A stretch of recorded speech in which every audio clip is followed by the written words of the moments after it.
Welcome to Penrose Learning, where we make understanding easy. You begin by signing up for Flipkart Affiliate and verifying identity.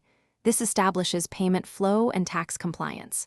Once done, connect a live property, website, blog, or social channel, because tracking needs real traffic to convert. Make sure to add accurate PAN, GST, and bank details so payments clear without delay. Also, decide upfront which product categories match your audience. This affects earnings and creative choices. These essentials speed you into actual link creation and promotion.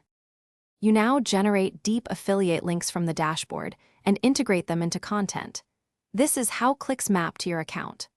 Once done, implement tracking parameters and UTM tags to measure campaigns, and use widgets or the API for dynamic product listings that refresh prices and availability. Make sure to build conversion-oriented landing pages and content templates tailored to device types, mobile versus desktop, because better UX equals higher CTR and commission.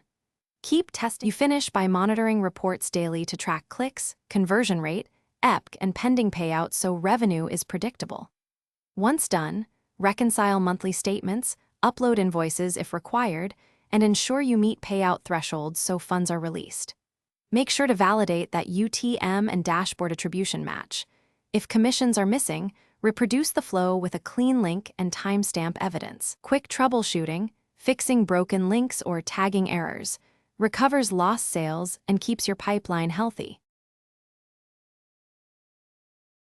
Thanks for watching. If this was helpful, leave a like and consider subscribing. See you next time.